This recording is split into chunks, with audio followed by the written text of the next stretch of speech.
What's going on, family? Back with another interview. I got my man Cardell in the building. Yeah. You know what it is, man. We in the building. It's your man, Western Union Poppy, aka the second ugliest ninja in the group, man. Let's get into it, man. Live from the suit. All right, so let's start at the very beginning, man.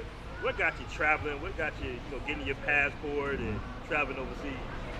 Yeah, I didn't travel. I'm a late bloomer, man. I didn't start traveling until I was maybe 30 or so. But yeah, I just took a few trips and I said, man, this is a joint. I fell in love with cruising. Cruising gave me the ability to hit several countries on one trip, and then I could find out different places I liked, the things I enjoyed, the cultures I enjoyed, and I can go back and visit that country. So cruising was a huge pivotal thing for me to start traveling. And then I fell in love with Dominican Republic. It's not for the reason that most of you jokers do. It's actually, I'm from Detroit. I grew up broke, grew up poor. We know poverty.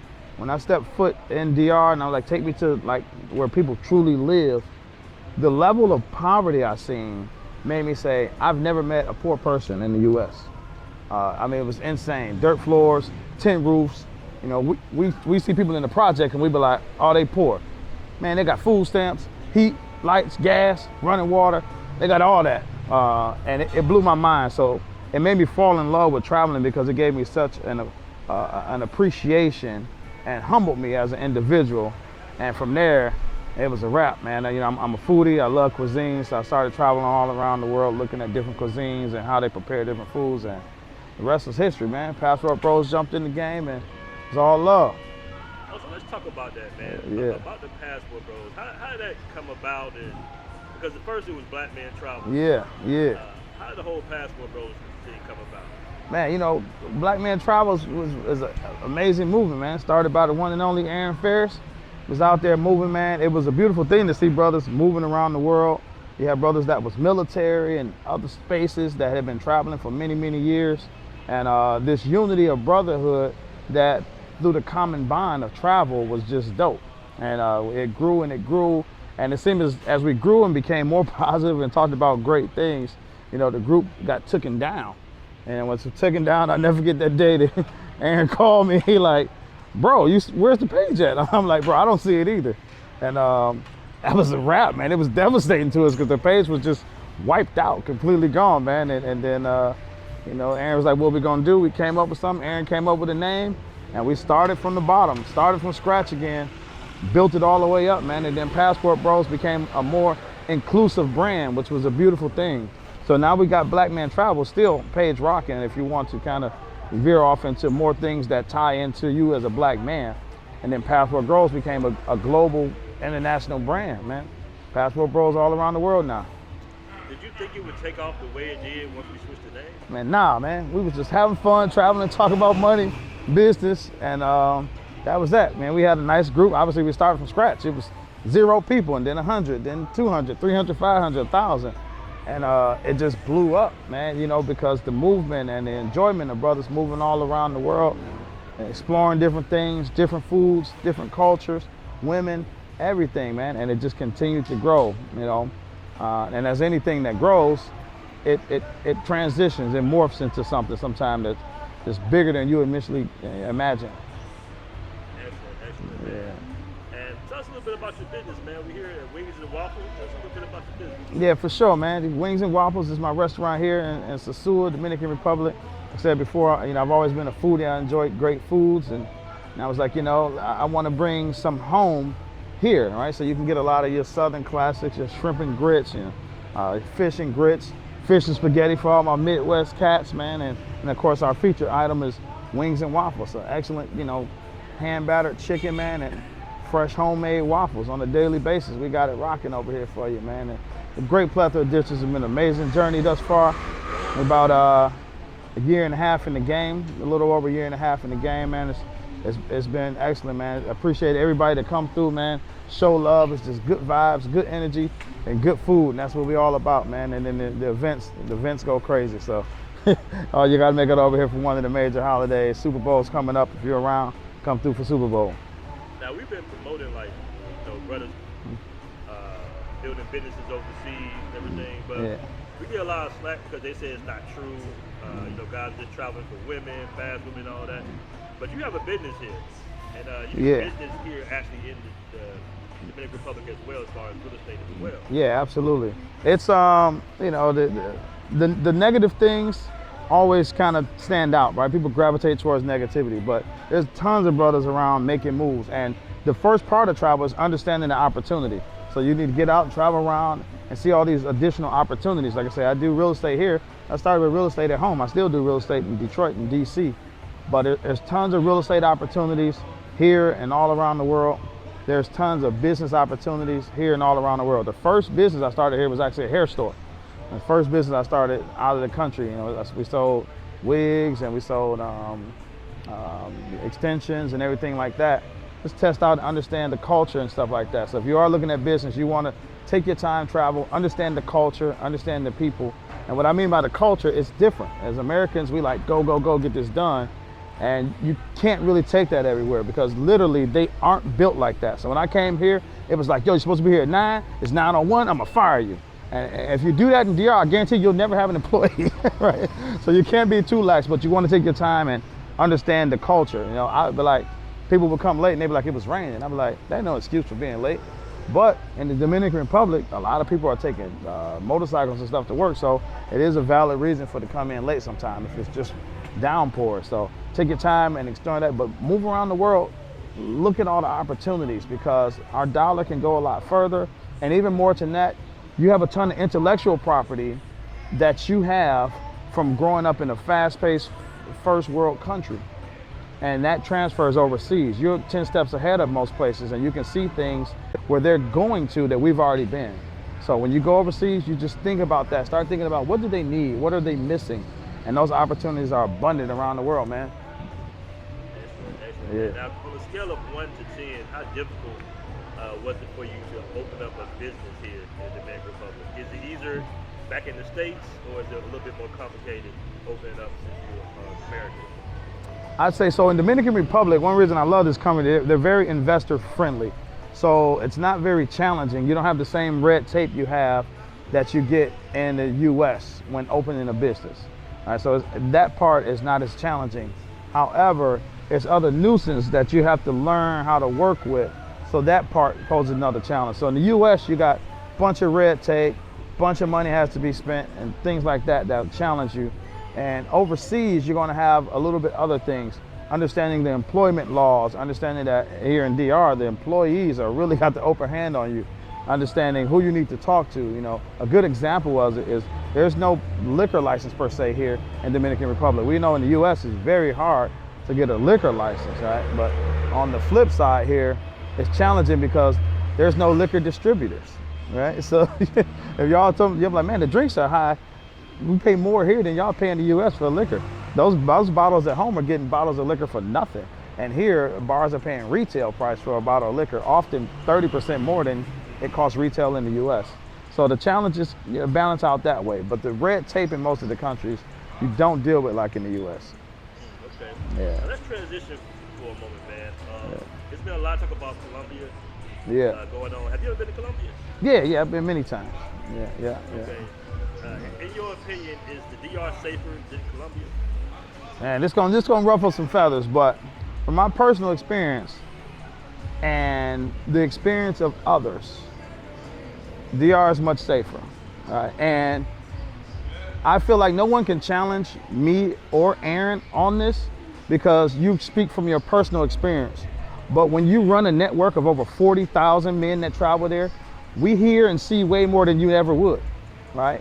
So if myself or Aaron say, bro, it's much more dangerous, you can challenge us all you want, but we have so much more information that you'll never acquire in your whole lifetime because we are literally talking to 40,000 people who's telling us their personal experiences. So you get your guys, I'm from Detroit, I'm from the hood, but you're an idiot if you think that I'm from the hood, I know how to move, so this won't happen to me.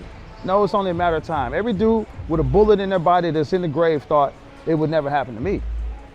So that's it. So me personally, yeah, I think it's more dangerous. You know, you can't really sit back and relax. I tell people you shouldn't go there, no, but realize that you probably won't be able to relax and enjoy yourself the way you should on a vacation.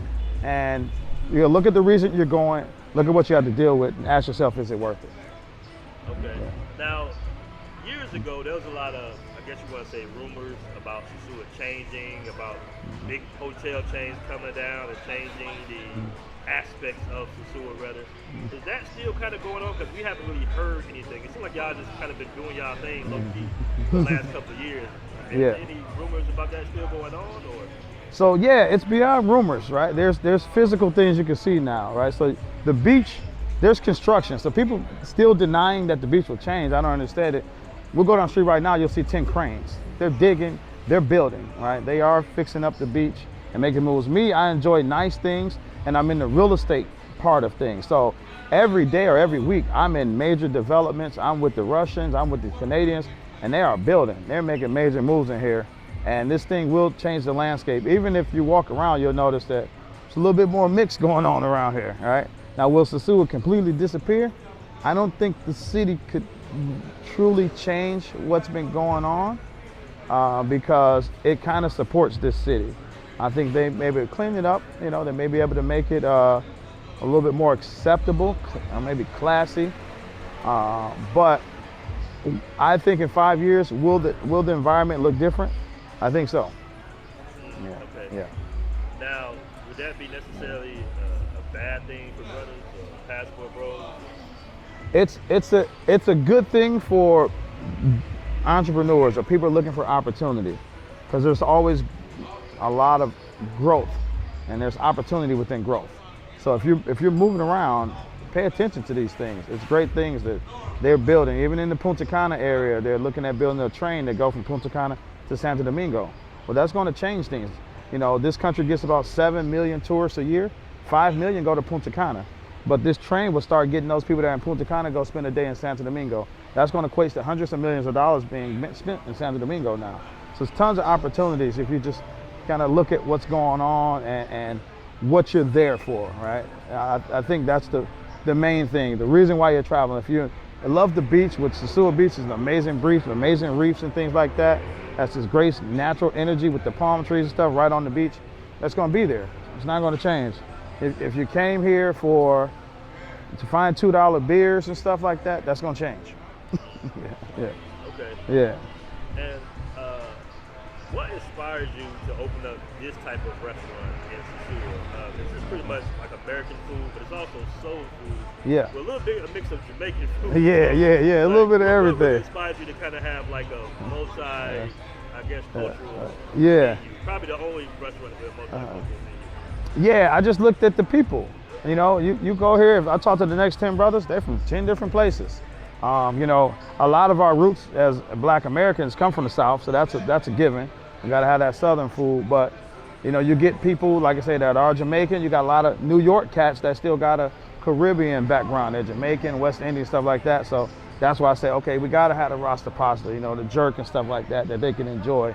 So just trying to cater to a larger audience of people, because that's what we really get. If you come in my restaurant on any given day, you're gonna see Canadians, Russians in here, you see African Americans, you see some Jamaicans, you're gonna see people from everywhere. Yeah. All right, speaking of food, like what's the main house dish here? Like what's everybody crave? They come to your spot specifically to get? Man, that's a tough one, because I probably have like 3 or 4 major things. I can't put down one, but obviously the wings and waffle, because yeah, we got just traditional wings and waffle, but I got peach cobbler waffles, I got red velvet waffles, I got mom's apple pie. We go crazy with the waffles, so a lot of opportunity. And mac and cheese. I wanted real home style mac and cheese. It took me a while to figure out how to make it here because they didn't have all the ingredients. So a lot of people love the mac and cheese. I sell a ton of mac and cheese, and I sell a ton of Rasta pasta, because the Rasta pasta gives you a little bit of everything. You can get it with chicken, shrimp. It's nice and hearty and very rich. Yeah. And tell us a little bit about the passport bros app, because you was there the initiation of it. Yeah. What's the reason behind it? What's the thought process and all that? Yeah, so the app, man, just takes us to a different level. We started out on Facebook, which is cool. We started building, and then it was time to elevate. The app will bring brothers together on a different level. It'll allow us to put brothers in a space together. We're gonna work on things like geo-tagging, so you can really leverage the unity and the brotherhood amongst each other. It's gonna allow us to give you guys more options. It's gonna allow us to guide you when you're traveling to new countries. Essentially, we want people to come in the app and look at it and be like, I was thinking about going to El Salvador. And then in this El Salvador section, they got all this game about El Salvador. I even got geotagging to figure out what brothers are actually out there. So the app is really about taking your travel game to the next level, right? Everything was cool on Facebook and you can get some insight. And additionally, anybody comes into Facebook. It's a place where you get a lot of trolls, a lot of foolishness. This is for the brothers who say, man, I travel for real. Or I'm really interested in getting into traveling to new spots. You go to the app. That's where you want to be, because that's going to give you the real game. It's going to be the serious people. It's not going to be the fake profile that somebody made up on Facebook. It's not going to be the guy that just is an accountant and hates his life, so let's come on here and just talk stuff. It's not going to be the jealous brother that never gets to leave the neighborhood, so he want to come on here and argue with people. It's going to be more the people who are serious about traveling, love the content, love sharing their experiences and wisdom, and this is where you're going to find them on the app. Excellent, man. And just to wrap up this video, what's the future, in your opinion, of the passport bros? Will it die down? Will it pick up? Will more guys identify with the ideology of the passport bros? What do you think is in store for the passport bros? You know, I think from what I'm seeing in the future, it's something that's going to continue to grow, because part of it is just travel, but there's so many more people, and ever since the pandemic, it's opened up this opportunity for people to live abroad. And then we're going through hyperinflation, right? Whenever I go home, I can't believe how much it is. I just told my boy the other day, whenever I'm home, I look crazy because I never get a haircut, because I'm not paying $50, $60 for a haircut, because I get my haircut here for $6. You know, so there's people starting to see that and say, you know what? Maybe there's a better life for me outside of the United States. And that's why I think the movement is going to continue to grow, because you got the digital nomad. You have people who are really overseas living and moving. You also have services and stuff like the vet services that are popping up in different countries that are really giving people the opportunity to say, man, I live in a beautiful country. I got the beach. Right now, you see me sweating. It's the middle of the winter. 0 degrees in the D. You know, shout out to the Detroit Lions, man. But it's 0 degrees. This is the lifestyle a lot of people want, man. The millennials, they're not falling for the foolishness of working to 60, 70. They just asked someone in the Fed about working, and the person said, well, yeah, we're going to adjust the working and retirement age based on life expectancy. I stopped and said, what does that really mean? They basically said, you need to work till you die, and people are living longer, so we're going to work you longer. The millennials ain't having it. And then I don't know what generation is after that. They're not having it. I think this movement's going to grow. You're going to have 30-year-olds living in different countries. Yeah. Well, anything you like to say in closing, my brother? Oh, man, just shout out to the Passport Bros, man. Shout out to the movement. Shout out to Aaron for making this happen and growing, man. And it's a beautiful thing. Don't wait. Stop wasting time. I know you plan the trips, man. The one thing about this is Passport Bros, I want you guys to start building and going and making moves together. I see the ladies travel way more than men. We talk a lot of Jungle Passport Pros, but they're traveling. And one thing is girls will jump on the phone today, and here it is the end of January, and they'll plan a trip for the end of February. You know, don't say, oh, in September I'm gonna go here. You might not see September, bro. If you have the financial means and the time off work, plan a trip and get it going. And then plan multiple trips. Make payments towards it and keep it moving, man. Stop saying, I'm gonna get to it, I'm gonna get to it, I'm gonna get to it. I said this on the page the other day, and it's a somber thing because a lot of us are 40, 42, 43, 47, 48. Bro, if you're 45, you got like 15 good summers left. And when you start thinking about that, you ain't got time to waste not none of them, man. Get out, man, plan your 3-4 trips a year, enjoy your life. Don't get caught up in corporate America, man, and keep you on that hamster wheel where you ain't got nothing. The biggest thing I learned once I started making real money was you just didn't need all that stuff that kept you on the hamster wheel trying to pay for it. So that's it, man. Let's get with us, man. Keep building. Download the app, man. Get in there, join the community, see the real bros. Yeah.